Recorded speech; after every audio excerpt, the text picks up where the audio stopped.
Assalamualaikum warahmatullahi wabarakatuh.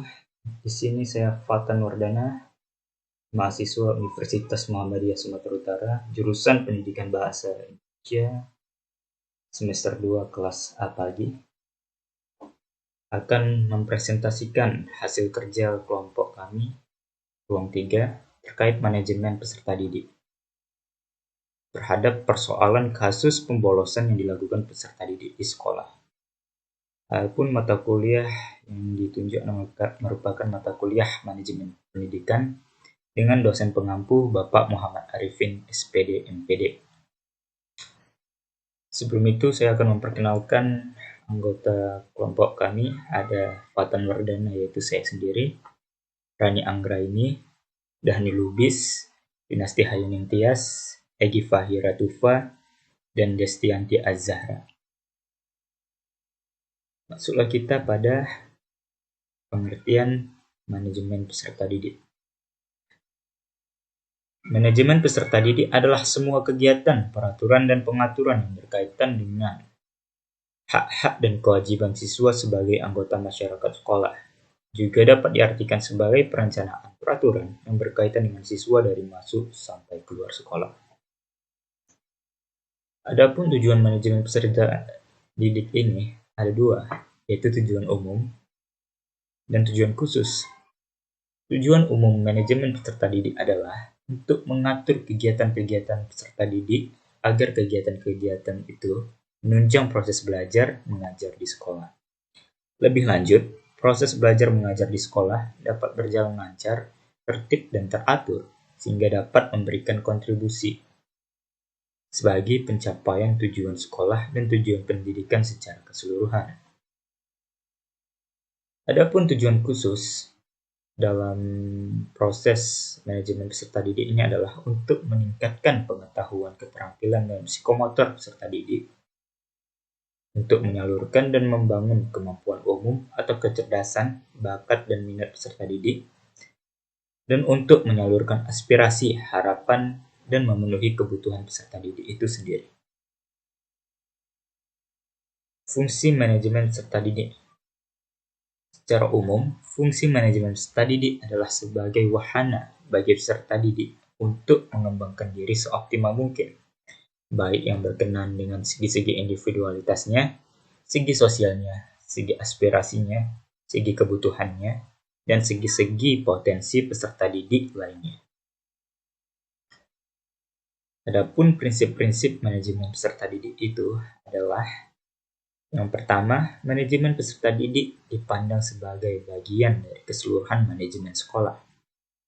Yang kedua, segala bentuk kegiatan manajemen peserta didik haruslah mengemban misi pendidikan yang dalam rangka mendidik para peserta didik. Dan ketiga, kegiatan-kegiatan manajemen peserta didik haruslah diupayakan untuk mempersatukan peserta didik yang punya aneka ragam latar belakang dan punya banyak perbedaan. Kegiatan manajemen peserta didik haruslah dipandang sebagai upaya pengaturan terhadap pembimbingan peserta didik. Dan kegiatan manajemen peserta didik haruslah mendorong dan memacu kemandirian peserta didik itu sendiri. Berikutnya ada pendekatan manajemen peserta didik. Menurut Yeager, ada dua pendekatan proses manajemen peserta didik. Yang pertama ada pendekatan kuantitatif atau the quantitative approach. Pendekatan ini lebih menitik beratkan pada segi administratif dan birokratik lembaga pendidikan. Dalam pendekatan demikian, peserta didik diharapkan banyak memenuhi tuntutan-tuntutan dan harapan-harapan lembaga pendidikan di tempat peserta didik tersebut berada, dengan asumsi pendekatan ini adalah bahwa peserta didik akan dapat matang dan mencapai keinginannya apabila dapat memenuhi aturan-aturan dan tugas-tugas yang memenuhi atau diharapkan dan diminta oleh lembaga pendidiknya. Yang kedua, ada pendekatan kualitatif atau the qualitative approach. Pendekatan ini lebih memberikan perhatian kepada kesejahteraan peserta didik. Jika pendekatan kuantitatif di atas tadi diarahkan agar peserta didik mampu Maka pendekatan kualitatif ini lebih diarahkan agar peserta didik senang. Dengan asumsi jika peserta didik senang, mereka juga dapat belajar dengan baik, serta juga senang juga untuk mengembangkan diri lebih dan lebih lagi di lembaga pendidikan atau sekolah yang mereka diami. Pendekatan ini juga menekankan perlunya penyediaan iklim yang kondusif dan menyenangkan bagi pengembang diri secara optimal. Adapun layanan khusus yang menunjang manajemen peserta didik. Menurut kami, layanan khusus yang paling berpengaruh dalam proses memanajemeni peserta didik ini sendiri adalah bimbingan dan konseling. Menurut Hendyat Sutopo, bimbingan adalah proses bantuan yang diberikan kepada siswa dengan memperhatikan kemungkinan dan kenyataan tentang adanya kesulitan yang dihadapi dalam rangka perkembangan yang optimal, sehingga mereka memahami dan mengarahkan diri serta bertindak dan bersikap sesuai dengan tuntutan situasi lingkungan sekolah, sosial, dan masyarakat. Sekarang masuk kita ke kasus pembahasan mengenai pembolosan yang dilakukan oleh peserta didik. Sering sekali kita jumpai kasus-kasus pembolosan ini. Bukan hanya di sekolah-sekolah pinggiran saja, tapi bahkan di sekolah-sekolah favorit, kasus-kasus pembolosan ini juga turut sering terjadi.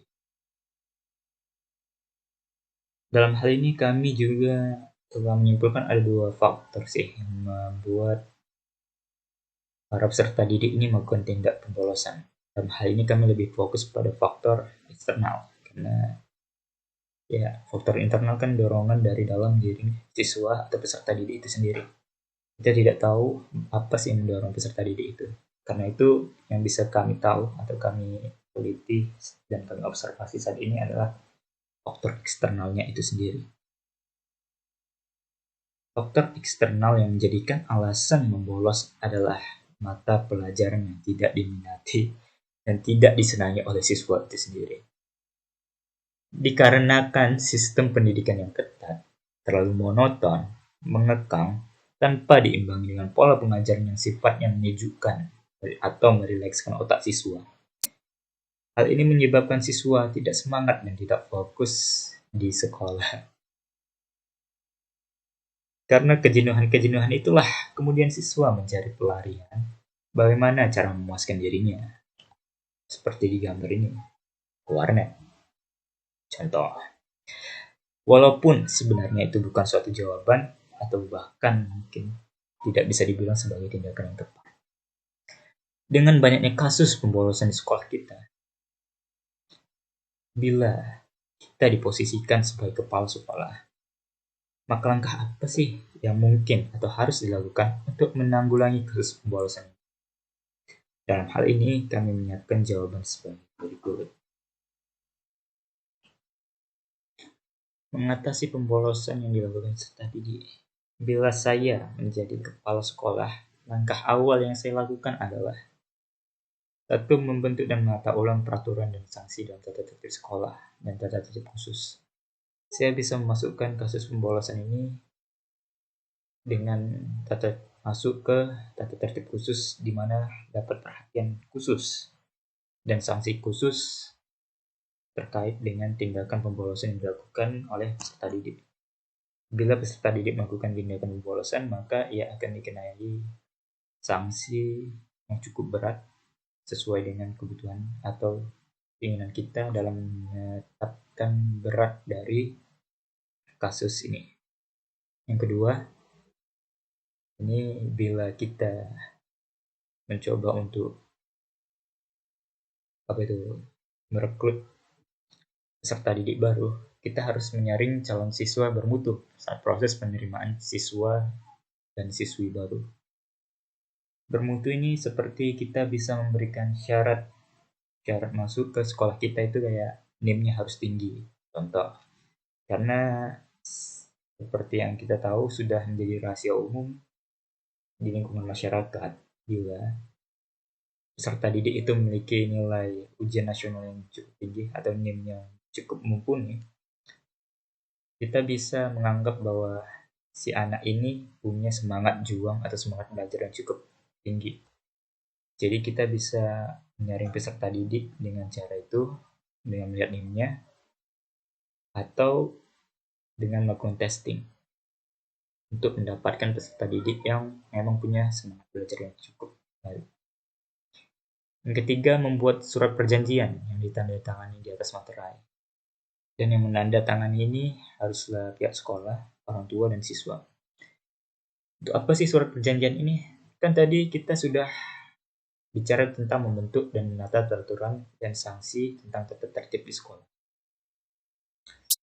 Bila si anak ini melanggar, orang tuanya nggak bisa protes kalau kita berikan sanksi yang cukup tegas. Bahkan hingga merujuk bila si anak melakukan tindakan ini berulang-ulang, kita keluarkan, si orang tua nggak bisa protes. Karena kita membuat surat perjanjian, di mana surat perjanjian ini secara umum berisi